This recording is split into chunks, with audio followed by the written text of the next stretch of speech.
Bismillahirrahmanirrahim.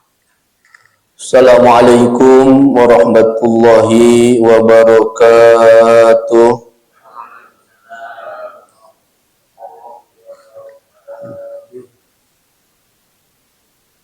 Alhamdulillahi rabbil alamin. Wa bihi nasta'inu ala umuri dunya waddin. Wa sallallahu wa sallama ala sayyidina Muhammadin khatamin nabiyyin wa ala alihi wa sahbihi ajma'in. Wa la hawla wa la quwwata illa billahil aliyyil azim. Amma ba'du fa ya ibadallah, usi nafsi wa iyyakum bitaqwallah faqad fazal muttaqun. Allahumma anta rabbi la ilaha illa anta khalaqtani wa ana abduka wa ana ala ahdika wa wa'dika mastata'tu. A'udzu bika min syarri ma sana'tu, abu'u laka bi ni'matika alayya wa abu'u laka bi dzambi faghfirli fa innahu la yaghfiru dzunuba illa anta. Kalamun qadimun la yumallu sima'uhu, tanazzaha an qawli wa fi'li wa niyatin, bihi nashtafi min kulli da'i wa nuruhu dalilun li qulubina hina jahlina wa hayratina. Faya rabbana mati'na bisirri hurufihi wa nawwir bi'i qulubana wa sam'ana wa maqlatana. Hadratul kiram wal muhtaram, seluruh jamaah Masjid Jami Uswatun Hasanah yang dimuliakan Allah. Puji dan syukur kita panjatkan kehadirat Allah Subhanahu wa ta'ala. Sholawat dan salam senantiasa dilimpahkan kepada junjungan kita baginda Nabi Muhammad sallallahu alaihi wasallam, pada keluarganya, sahabatnya, dan seluruh pengikutnya hingga hari kiamat. Bapak dan Ibu yang dirahmati Allah, alhamdulillah, bersyukur kita kepada Allah pada pagi hari ini. Allah berikan kita kesehatan, Allah memberikan kepada kita taufik dan hidayah, sehingga pada pagi hari ini kita bersama-sama dapat i'tikaf di Masjid Uswatun Hasanah ini, bersama-sama bersilaturahmi. Dan juga pada pagi hari ini kita akan lanjutkan kajian tafsir Al-Quran yang akan dimulai dari surah Al-Balad ayat 11 insya Allah sampai akhir ayat yang ke-20. Mudah-mudahan segala amaliyah ibadah yang kita kerjakan menjadi amal ibadah yang diterima Allah Subhanahu wa ta'ala. Amin ya Allah ya Rabbal alamin. A'udzu billahis samiil alim minasy syaithanir rajim. Bismillahirrahmanirrahim. Falak tahamal aqobah. Itu surah Al-Balad ayat yang ke-11. Barangkali yang membawa Al-Quran ataupun handphone bisa sama-sama dilihat. Dan tentunya kalau nanti yang saya sampaikan tafsirnya salah, mohon untuk diingatkan. Falak tahamal aqobah, tetapi dia tidak menempuh jalan yang mendaki dan sukar. Itu dalam terjemahnya. Menjelaskan ayat ini tentunya sedikit kita ulas pada ayat-ayat sebelumnya, di mana Allah Subhanahu wa ta'ala telah mengingatkan kepada kita. Allah telah memberikan kepada kita dua mata. Alam naj'al lahu ainain wa lisanan wa syafatain. Allah juga telah memberikan kepada kita lidah wa syafatain dan sepasang bibir. Wa hadainahun najdain, dan Allah telah tunjukkan kepada kita dua jalan. Dua jalan di sini adalah dua jalan. Yang pertama jalan kebaikan, dan yang kedua jalan yang tidak baik. Ada yang membentang di hadapan kita sorga, dan juga membentang di hadapan kita neraka. Na'udzubillah. Apa yang diharapkan Allah? Apa kewajiban kita kepada Allah atas segala kenikmatan yang begitu besar? Saat ini tentunya kita harus berpikir, seandainya Allah memberikan kepada kita mata, tapi Allah tidak memberikan penglihatannya. Seandainya saat ini kita merasakan Allah memberikan kepada kita lidah, tapi Allah tidak memberikan fungsi daripada lidah tersebut. Ketika orang lain normal berbicara, mengungkapkan dan menjelaskan sesuatu dengan jelas, kita tidak mampu berucap sedikit pun karena Allah tidak memberikan fungsi daripada lidah tersebut. Dan tentunya kita berpikir dengan anggota badan yang lainnya, apabila saat ini Allah tidak memberikan fungsi yang normal terhadap anggota badan ini. Mata tidak bisa melihat, tangan tidak bisa bergerak, kaki tidak bisa melangkah. Apa yang akan kita rasakan saat itu? Ketika orang lain berangkat ke masjid untuk sholat berjamaah, untuk tholabul ilmi, kita hanya berdiam di rumah saja. Ketika orang lain bisa menggunakan anggota badannya untuk beraktivitas, mencari kasab dan lainnya, kita hanya duduk diam di rumah saja. Makanya Allah ingatkan betapa besar anugerah yang Allah berikan kepada kita. Minimal saat ini Allah memberikan kepada kita mata dengan penglihatannya yang normal. Allah memberikan anggota badan kepada kita dengan fungsinya yang normal. Maka Allah ingatkan, falak tahamal aqobah. Falak tahamal aqobah, tetapi dia tidak menempuh jalan yang mendaki dan sukar. Itu dalam terjemahnya. Saya bacakan dalam tafsirnya. Yang dimaksud dengan aqobah, sebelum nanti ayat 12 juga dijelas, ayat 13 dijelaskan apa yang dimaksud dengan Aqabah ini, dalam tafsirnya dijelaskan yang dimaksud dengan Aqabah tariqul aqabah allati yashukku sulukuha wa sayru fi al-aktsari nas allati yamujahadatu nafsi wasyaitani wal hawa. Yang dimaksud dengan aqabah dalam ayat ini adalah tariqul aqabah allati yashukku sulukuha, sebuah jalan yang teramat rumit, terjal untuk kita lalui. Wa sayru fiha, ketika kebanyakan orang berjalan di dalamnya, berjalan di atasnya, itu sangatlah sulit untuk dapat meraih tujuannya. Apa sebenarnya Aqabah ini? Mujahadatun nafsi wasyaitani wal hawa.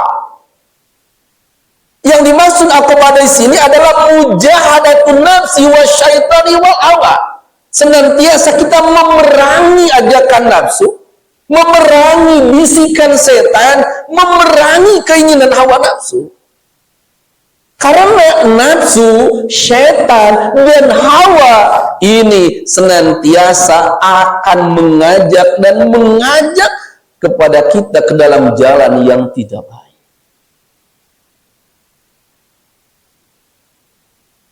Bukan berarti orang yang tidak sholat, dia tidak tahu fadilah dan kewajiban sholat.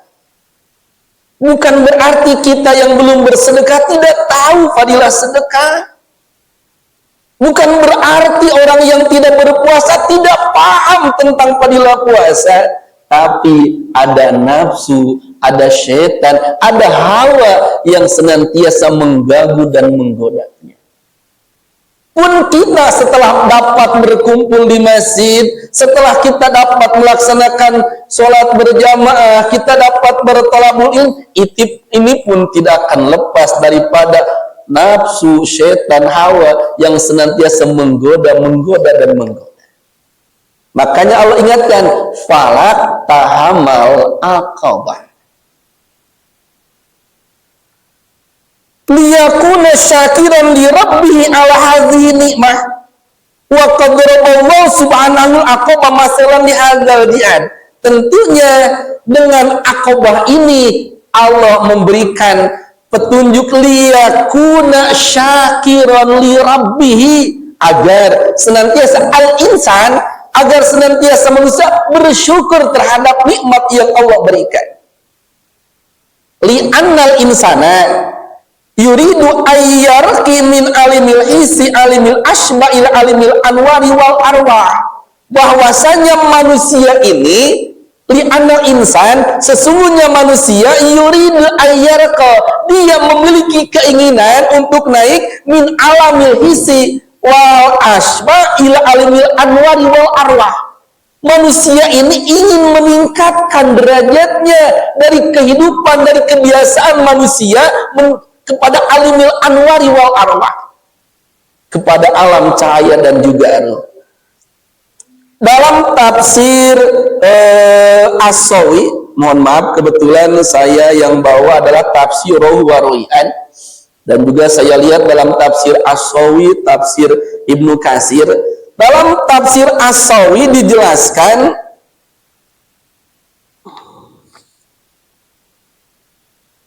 berkaitan dengan Aqabah ini, dalam hadis jelaskan, inna bainal abdi wal jannah sab'u aqabatin. Saya ulang lagi.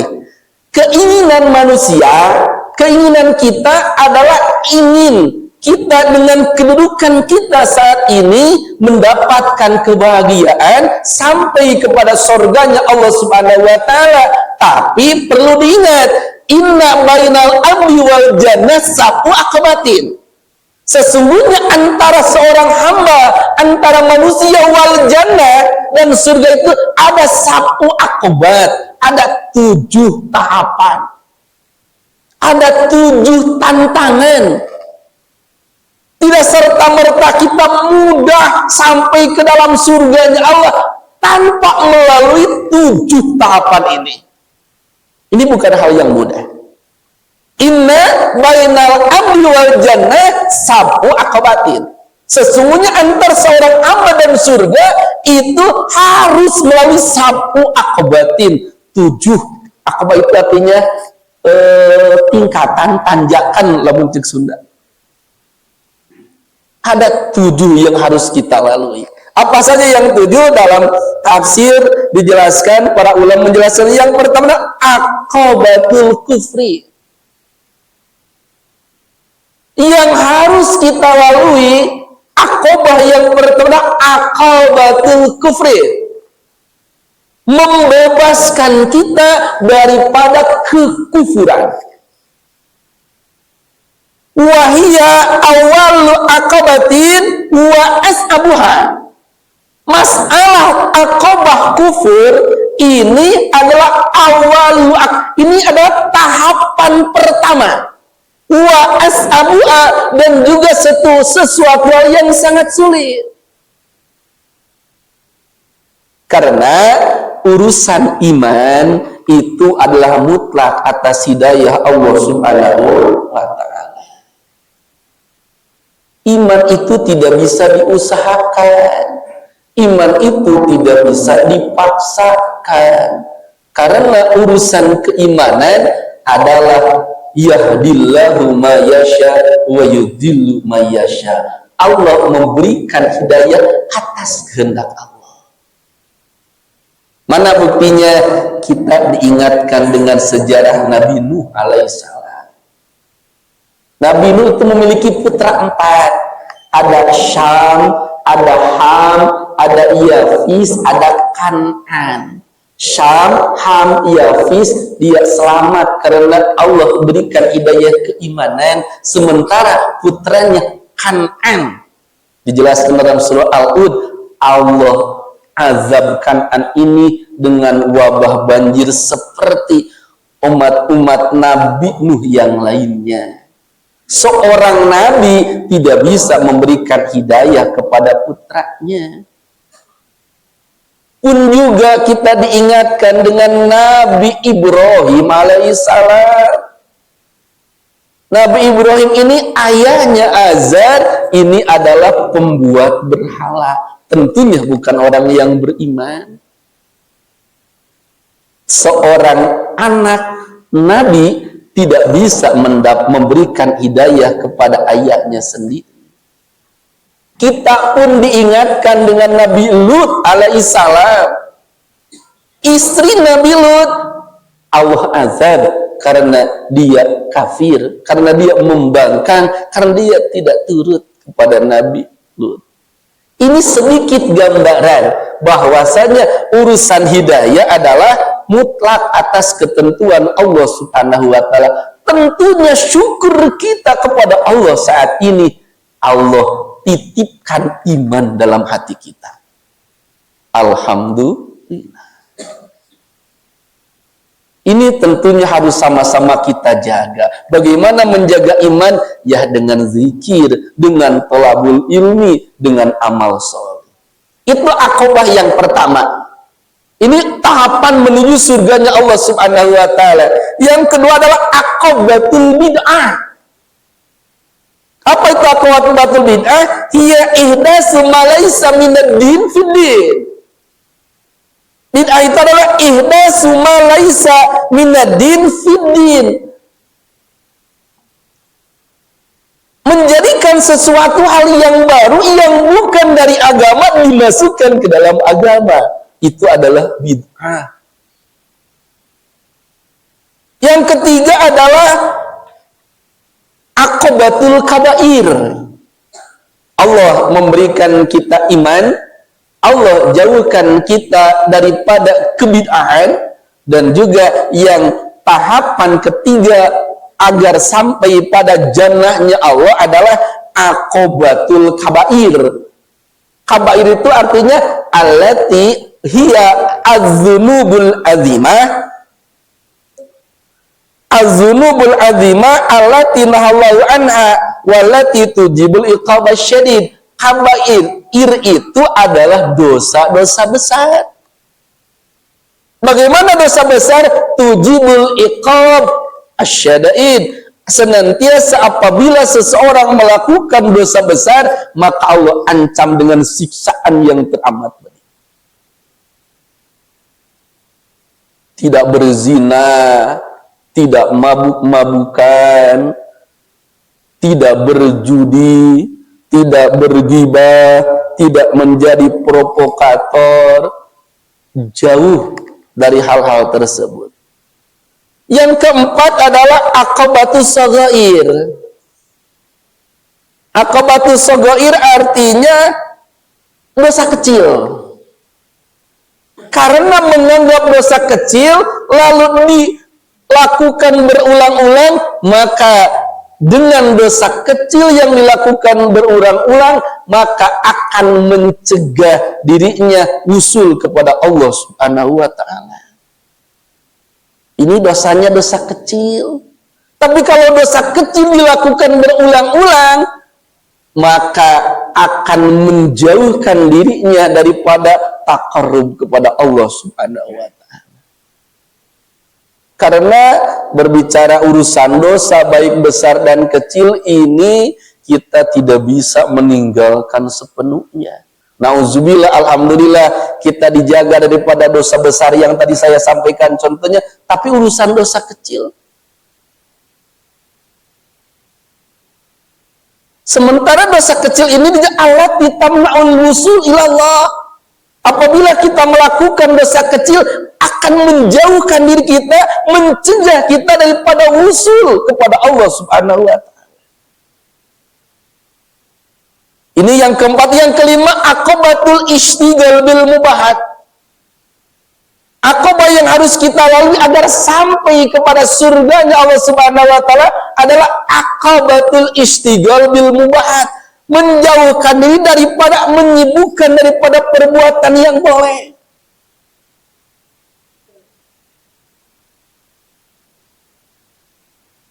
Pekerjaannya adalah pekerjaan mubah. Apa pekerjaan mubah? Kalau dikerjakan tidak mendapatkan pahala, kalaupun ditinggalkan tidak menjadikan dosa. Tapi itu sudah menjadi kebiasaannya. Mohon maaf ini saya tidak menyinggung kepada siapapun. Ada kadang-kadang orang dia enak main kartu ataupun main game, dia main game saja. Itu bukan dosa besar. Itu bukan dosa kecil. Dia semalaman main catur, itu bukan dosa besar. Itu tidak menjadi dosa kecil, tapi sesuatu hal yang mubah. Tapi kalau mubah itu terus dilaksanakan, lalai, lupa zikir kepada Allah, hati-hati. Itu pun akan mencegah sampai kepada jannahnya Allah Subhanahu wa ta'ala.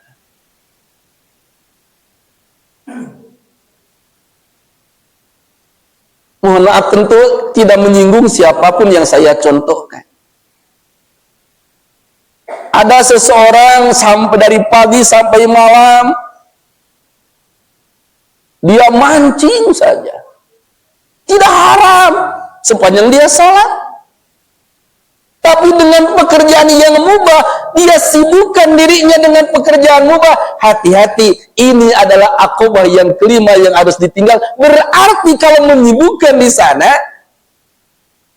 tidak akan sampai kepada jannahnya Allah Subhanahu wa ta'ala.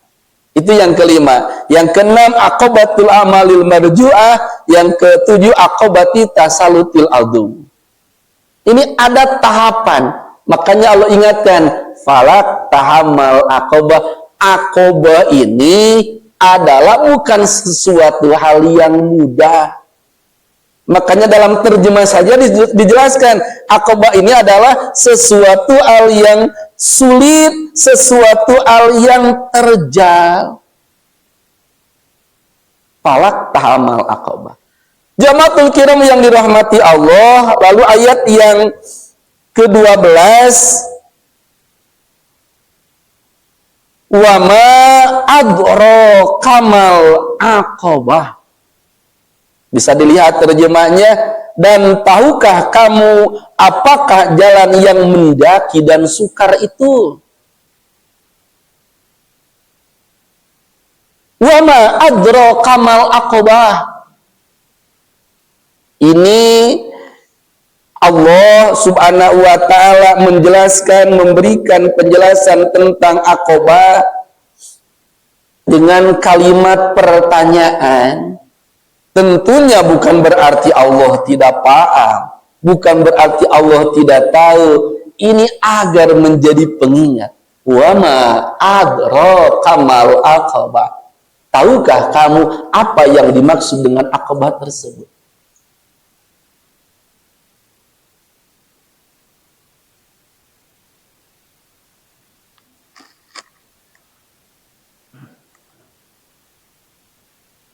Fakku raqabatin au it'amu fi yaumin dhi masghabah yatiman za makrobah au miskinan za matrobah.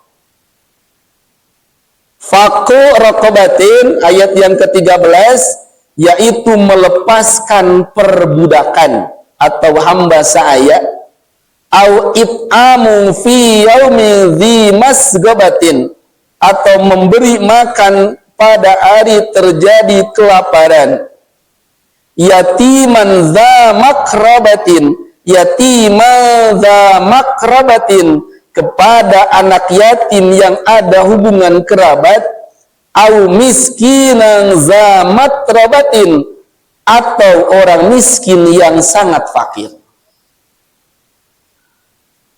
Sampai ayat yang ke-16, Allah subhanahu wa ta'ala menjelaskan kepada kita agar senantiasa kita sampai melalui Aqabah, melalui perjalanan yang teramat sulit.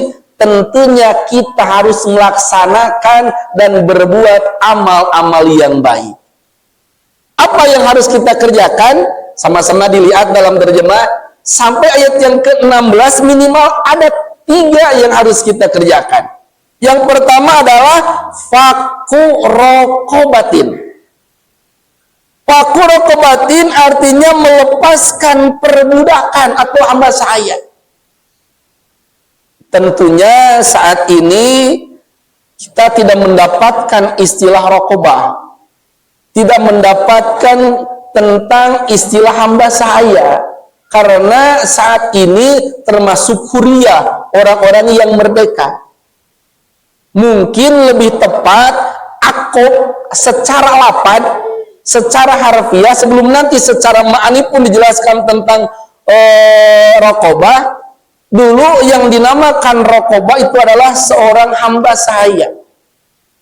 Ada namanya muba'an, ada namanya mudabar, ada namanya katab, ada namanya umul walad, ada namanya abidkin.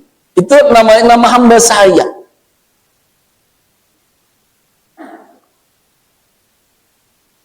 Orang yang memerdekakan hamba sahaya, maka Allah subhanahu wa ta'ala akan memberikan pahala yang berlipat ganda. Saya dapatkan dalam tafsir Ibnu Katsir beberapa hadis yang berkaitan dengan ayat fakku raqabatin. Yang pertama disampaikan oleh Imam Ahmad, annan Nabiy sallallahu alaihi wasallam qala, man bana masjidan yuzkarallahu fihi banallahu baytan fil jannah wa man ataqa nafsan muslimatan kanat fidyatu min jahannam wa man syaba syaiban fil Islam kanat lahu nuran yaumal qiyamah. Ini berkaitan dengan hamba saya, berkaitan dengan memerdekakan hamba saya.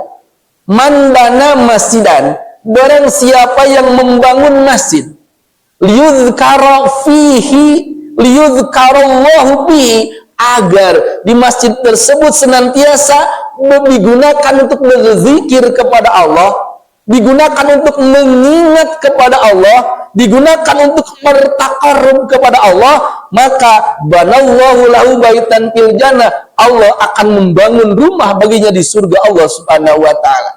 Wa man ataqa musliman, barang siapa yang memerdekakan seorang abid yang muslim, kanat fidyatu min jahannam, maka tebusannya dia akan dibebaskan daripada neraka jahannam. Wa man syaba syaiban fil Islam, barang siapa usianya sampai beruban, man syaba syaiban fil Islam, dia tumbuh sampai syaiban beruban fil Islam, kanat lahu nuron yaumal qiyamah, maka uban tersebut akan menjadikan cahaya pada hari kiamat.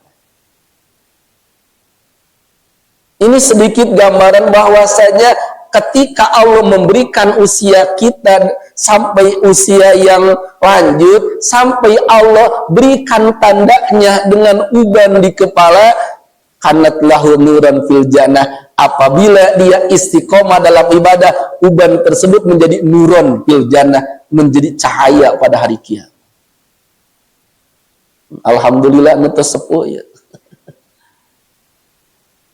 Hadis yang kedua, man ataqa raqabatan muslimatan kanat pikaku minan nar udwan bi udwin wa man saba syaiban fi sabilillah kanat lahu nuran yaumal qiyamah wa man rama bisamin fabalagha fa asaba waqta kana kamutiki raqabatin min bani Ismail.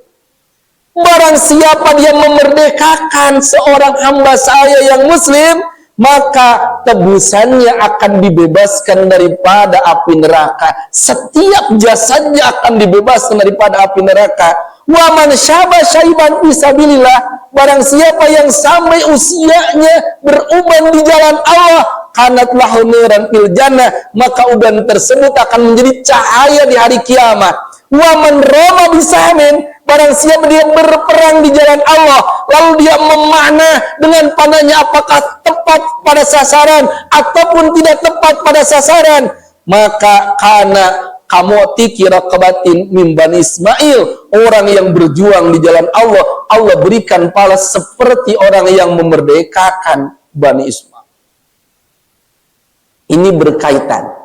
Lalu tentunya karena akobah ini, karena rokobah ini tentunya saat ini tidak ada, maka disampaikan dalam tafsirnya, wayah tamilu ayyakunal murad bifakir rokobah, yang dimaksud dengan paku rokobah dalam ayat yang ke-13 adalah bipakil mar'i nafsa'u raqobata nafsi min azabillah.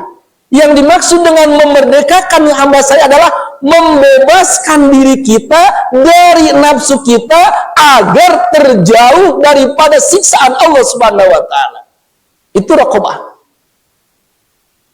Saya ulang lagi. Kalau secara asal kata raqobah adalah memerdekakan hamba saya, dan hamba saya sudah tidak ada saat ini.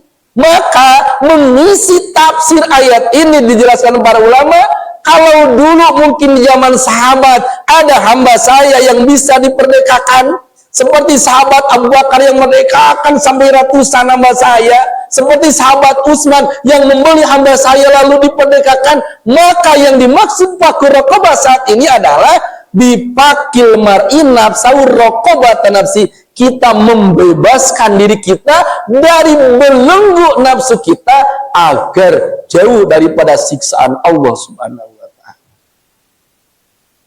Itu yang dimaksud dengan faku raqabah. Jadi akobah yang pertama adalah faku raqabatin, memerdekakan hamba saya. Yang kedua adalah au it'amun fi yaumil dzi masghabah yatiman dza maqrabah, sampai di sana. Yang kedua, agar sampai kepada surga Allah melalui akobah, melalui tahapan yang harus kita lalui adalah it'amun fi yaumil dzi masghabah yatiman dza maqrabah. Au it'amun, memberi makan, min yaumin fi zimas yaumin zimas kebah, di saat hari kelaparan, yatiman za makrobah, kepada yatim dan yang merupakan kerabat. Memberi makan pada situasi kondisi yang sangat sulit kepada yatim yang merupakan kerabat kita.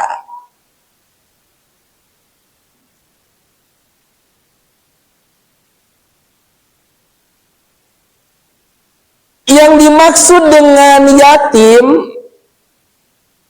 wal yatim fil asli ad-dhaif.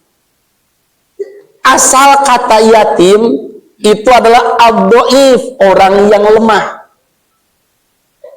Ini melalui sesuai asal kalimat. Lalu indah ahli lughat, berdasarkan ahli lughat dalam kamus dijelaskan yang dimaksud yatim adalah man la abalahu, orang yang tidak memiliki ayah. Man la abalahu wala umma, orang yang tidak memiliki ayah dan ibu. Man la umma lahu, orang yang tidak memiliki ibu, itu yatim.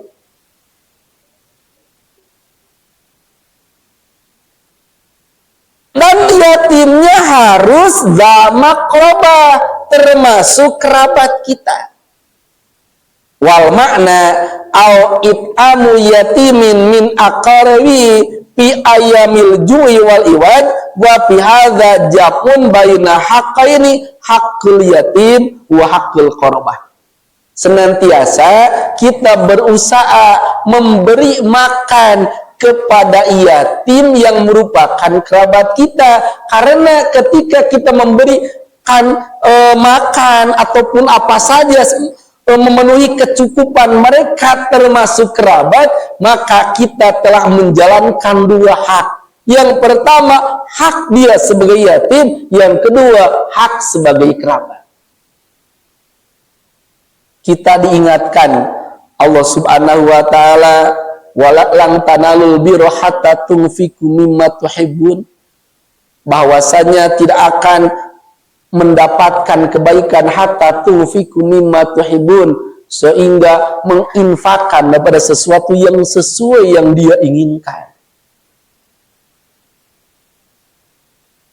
Makanya alhamdulillah sering ada lembaga yatim, yatim piatu, duafa, itu sebagai bukti nyata agar bisa melalui akobah. Kalaupun tidak, mungkin kita diingatkan kalau kita berkecukupan, ada rizki yang lebih, ingat, kalaulah ada kerabat kita yang yatim, jangan sampai ditelantarkan.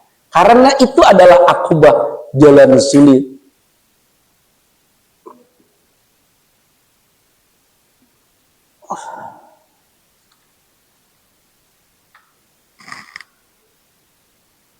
Qala ba'duhum, disampaikan sebagian ulama, taqdimul itki ala sadaqah yadulu ala annahu afdalu min'a kama huwa madhabu Abi Hanifah. Kalau Bapak dan Ibu lihat dalam ayat ini, akobah yang harus kita lalui, yang pertama memerdekakan hamba saya, yang kedua bersedekah. Pertanyaannya, kenapa harus memerdekakan hamba saya lalu sedekah? Kenapa memerdekakan hamba saya didahulukan daripada sedekah?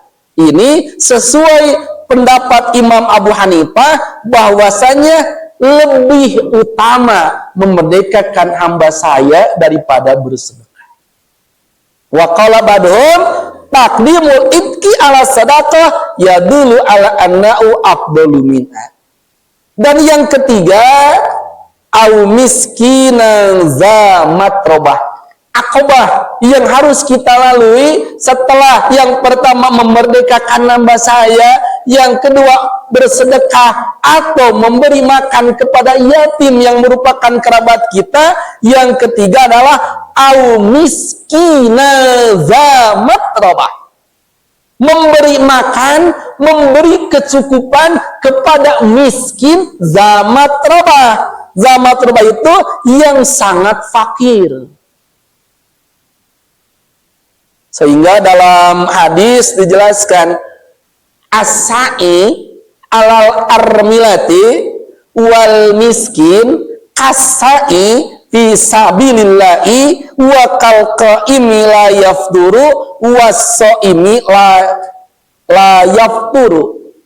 As-sa'i, orang-orang yang berjalan, yang memberikan tanggungan alal armilah kepada janda-janda yang membutuhkan, wal miskin, dan juga dia menjadi pelindung bagi orang-orang yang miskin.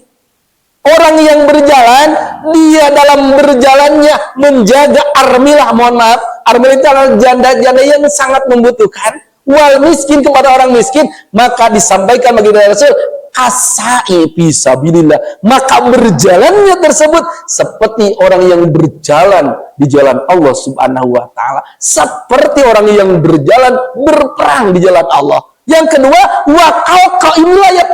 seperti orang yang selalu sholat malam tidak pernah terputus.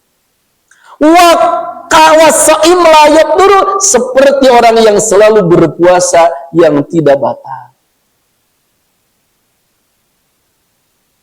Kalau berjalan untuk berjihad di jalan Allah berat rasanya, dengan segala kekurangan keterbatasan untuk berperang melawan orang-orang kafir berat tentunya. Kalaulah kita berusaha menjadi orang-orang yang senantiasa qiyamul lail, tiap malam tidak pernah putus sholat tahajud, rasa-rasanya kalau saya itu sangatlah berat. Karena tahajud kita, qiyamul lail kita kadang-kadang terputus. Kalaulah kita ingin menjadi orang yang ahli saum, Senin Kamis tidak pernah ditinggalkan, Ayyamul Bid 13, 14, 15 tiap bulan tidak ditinggalkan, ada Asyuro, ada Tasu'a, ada puasa di bulan Muharram, puasa di bulan Dzulhijjah, puasa pada Asyurul Urum.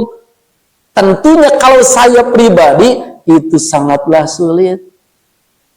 Tapi Allah melalui baginda Rasul menyampaikan, orang-orang yang menjadi pelindung janda-janda yang membutuhkan, orang-orang yang menjadi pelindung, orang-orang yang selalu memberikan kecukupan kepada orang-orang miskin, maka keutamaannya sama kasai fisabilillah dengan orang yang berjuang berjihad di jalan Allah, berperang melawan orang-orang kafir, berperang melawan musuh-musuh Allah, sama fadilahnya seperti orang yang selalu qiyamul lail tanpa terputus, sama pahalanya seperti orang-orang yang tidak putus berpuasa.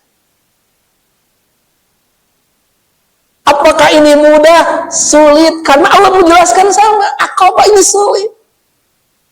Karena mungkin dengan segala keterbatasan kita selalu ingin cukup untuk diri kita sendiri tanpa melihat kanan kiri kita, tanpa melihat saudara kita. Ini bukan hal yang mudah. Maka Allah jelaskan ini akobah.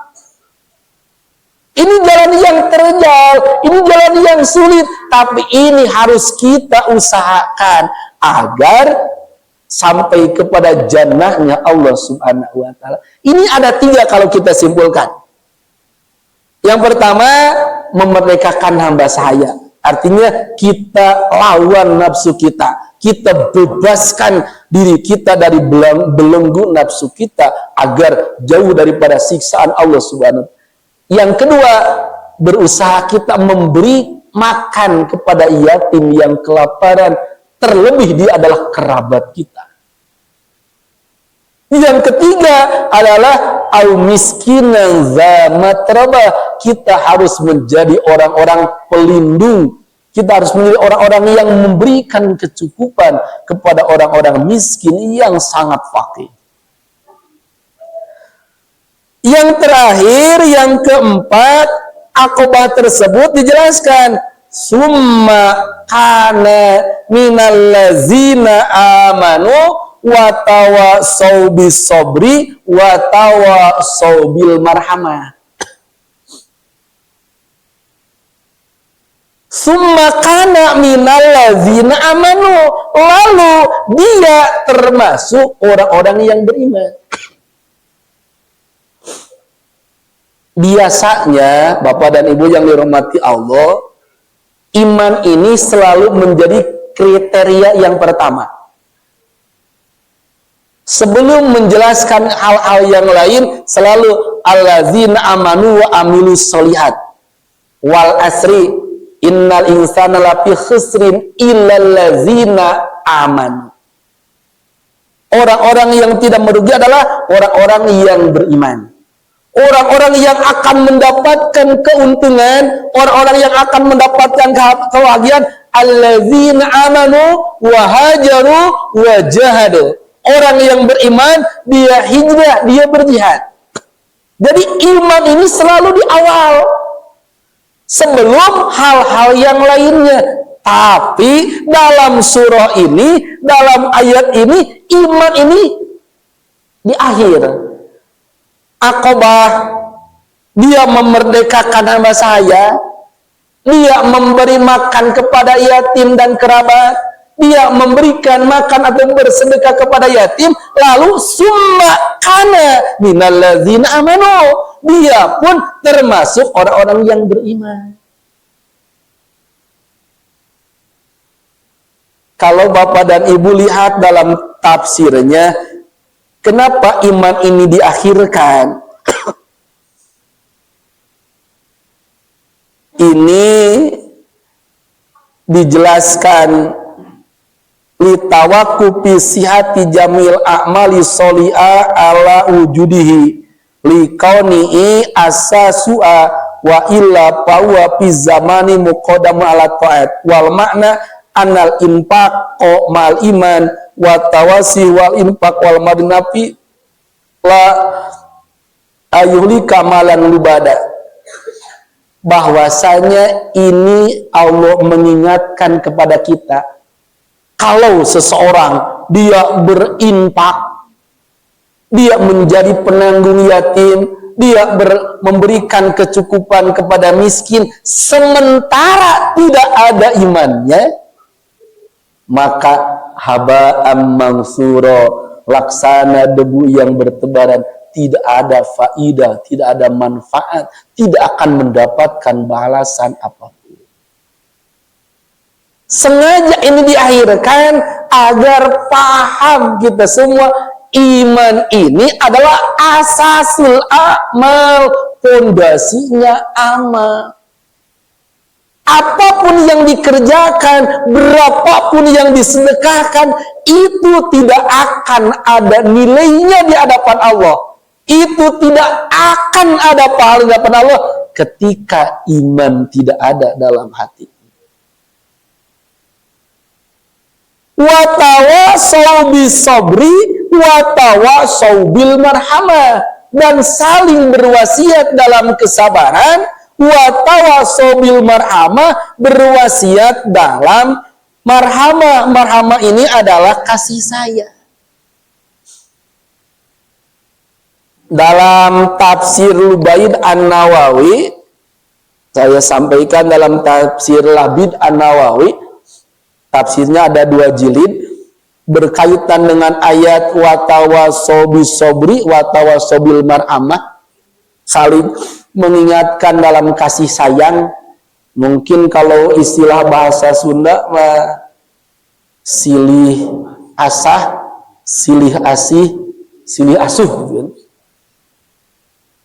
Itu watawasau bil marhamah, untuk saling mengasihi, saling menjaga, saling memperhatikan. Nah, dalam tafsir Labid An-Nawawi, yang dimaksud dengan watawasau bis sabri, saling berwasiat dalam kesabaran, adalah isyaratun ila ta'zimi li amrillah. Ini adalah isyarah, petunjuk agar senantiasa kita mengagungkan perintah Allah Subhanahu wa ta'ala. Kenapa mengagungkan perintah Allah? Karena berbicara sabar, maka kita pun diingatkan, sabar itu adalah melaksanakan perintah Allah. Sabar itu menjauhkan diri dari yang dilarang oleh Allah. Sabar itu adalah ketika Allah memberikan musibat, kita ridho, kita menerima, itu adalah sabar. Makanya berbicara sabar ada 3, sabar terhadap taat, sabar maksiat, sabar musibat. Sabar terhadap taat, perintah Allah laksanakan. Mudah ataupun tidak mudah, dimengerti ataupun tidak mengerti, ini perintah Allah, laksanakan saja. Ini larangan Allah, suka ataupun tidak suka, mudah ataupun tidak mudah, membahagiakan ataupun menyengsarakan. Ini larangan Allah. Jauhkan diri kita dengan Allah. Tentu ada sesuatu yang terjadi kepada diri kita tidak sesuai dengan keinginan. Terima, itu adalah ketentuan Allah. Makanya dalam tafsir Labid An-Nawawi yang dimaksud wa tawassaw bis-sabri adalah isyaratun ila ta'zimi li amrillah. Ini mengingatkan kita agar senantiasa kita istiqamah menjalankan perintah Allah. Berarti namanya hablum minallah, hubungan kita kepada Allah. Lalu wa tawassaw bil marhamah isyaratun ila syafaqati ila khalqillah. Isyaratun sebagai isyarat ila syafaqati ila khalqillah, agar senantiasa kita memiliki jiwa kasih sayang kepada makhluk-makhluk Allah Subhanahu wa ta'ala. Islam tidak mengajarkan untuk saling bermusuhan. Islam tidak mengajarkan untuk menyakiti orang lain. Kita diajarkan untuk mawas diri. Apa yang kita rasakan sakit, kalau kita laksanakan, kalau kita perbuat pada orang lain, tentu sakit. Kalau kita dicubit sakit, maka jangan berani kita mencubit orang, karena sama sakitnya. Kalau kita menghina orang lain, kalau kita dihina orang lain, sakit hati kita, maka kita menghina orang lain pun sama sakitnya. Maka tidak boleh saling menghina, tidak boleh saling caci. Itu adalah isyaratun ila syafaqati khalqillah.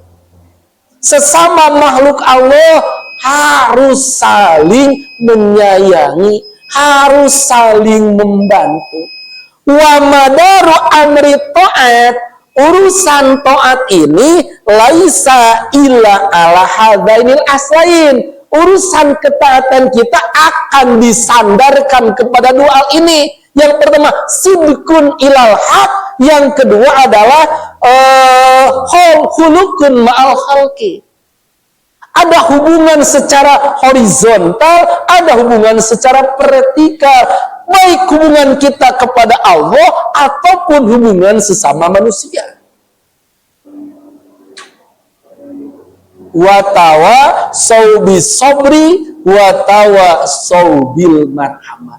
Artinya tidak disebut manusia yang baik kalau hanya baiknya di hadapan Allah saja.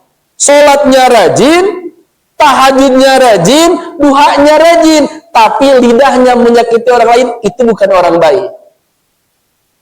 Sodakohnya banyak, memberikannya banyak, tapi dia tidak salat, tapi dia thalabul ilminya tidak, itu pun tidak baik. Karena urusan baik ini harus dua-duanya, baik di hadapan Allah, baik di hadapan manusia. Itu watawa saubis sobri, watawa saubil marhamah.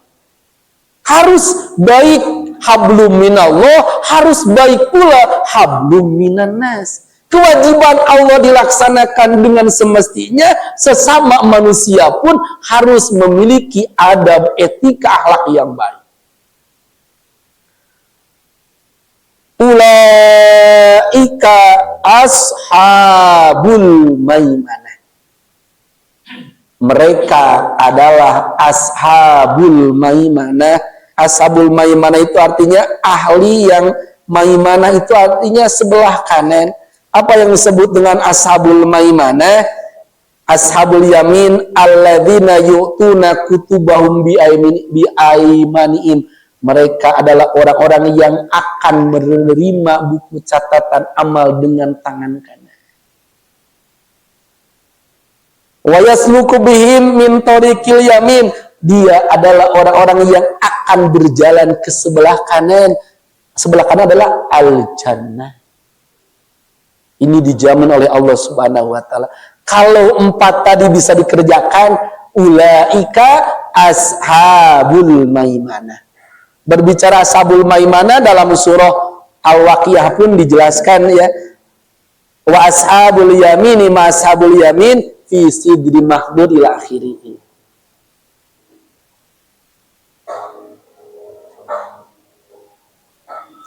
Ashabul maimanah adalah wa ashabul yamin wal khair wa sa'adah. Dia termasuk orang-orang yang berbahagia, orang-orang yang akan mendapatkan kebahagiaan. Wallazina kafaru bi ayatina hum ashabul masy'amah alaihim narum muqsadah. Di akhir dua ayat terakhir Allah menjelaskan wallazina kafaru bi ayatina, orang-orang yang kufur, ingkar terhadap ayat-ayat Allah. Wallazina kafaru bi ayatina hum ashabul masy'amah, mereka adalah ahli kiri masy'amah, alaihim narum muqsadah, Allah akan berikan kepada mereka narum muqsadah, neraka yang ditutup rapat. Kesimpulannya bahwasanya jalannya sudah Allah tunjukkan kepada kita. Apakah akan menjadi ashabul maimanah ataupun ashabul masy'amah. Kalau ashabul maimanah yang tadi nafsu, diri kita bebaskan daripada nafsu, berusaha kita memberikan harta kita untuk orang lain, dan juga tentunya iman yang harus kita kokohkan, saling berwasiat dalam kesabaran dan kasih sayang. Kalau itu kita laksanakan, Allah jaminkan ashabul maimanah. Selain ashabul maimanah, ada ashabul masy'amah. Na'udzubillah summa na'udzubillah. Alhamdulillah, mungkin itu saja yang bisa disampaikan sampai akhir surah Al-Balad. Di akhir sama-sama kita berdoa kepada Allah Subhanahu wa taala. Mudah-mudahan Allah memberikan kita taufik dan hidayah Allah. Allah bimbing kita dengan hidayahnya agar kita istiqomah dalam ashabul maimanah. Segala hajat dan keinginan kita dengan keberkahan talabul ilmi ini, mudah-mudahan Allah berikan kemudahan, Allah berikan kelancaran, dan juga kita berdoa untuk putra-putri kita yang mana mungkin ada yang masih duduk di sekolah, di madrasah, di pesantren. Kita doakan agar mereka mendapatkan ilmu yang bermanfaat. Untuk putra-putri kita yang sudah berkeluarga, sudah memiliki pekerjaan, mudah-mudahan Allah berikan keberkahan dalam rumah tangganya, keberkahan dalam pekerjaannya. Mungkin ada sebagian putra-putri kita yang masih mencari pekerjaan, mudah-mudahan Allah berikan kemudahan. Dan juga kita berdoa untuk saudara kerabat tetangga yang saat ini sedang sakit. Mudah-mudahan Allah segera ambil penyakitnya dan Allah berikan kesehatan seperti sedia kala. Segala hajat kita, baik hajat urusan dunia, urusan kasab, hajat berkaitan dengan urusan akhirat, kapanpun ajal menjemput kita, mudah-mudahan Allah wafatkan kita dalam husnul khotimah. Amin ya Allah ya Rabbal alamin. Dan juga kita berdoa kepada Allah agar diberikan kesehatan zahir dan batin. Ala hazihi niyatil mazkurah wa bikulli niyatin sholihah. Al-Fatihah. A'udzu billahi minasyaitonir rajim. Bismillahirrahmanirrahim. Alhamdulillahi rabbil alamin. Ar-Rahmanir Rahim. Maliki yaumiddin. Iyyaka na'budu wa iyyaka nasta'in. Ihdinas siratal mustaqim. Siratal ladzina an'amta 'alaihim ghairil maghdubi 'alaihim waladdallin. Assalamualaikum warahmatullahi wabarakatuh. Alhamdulillah, jazakallahu khairan.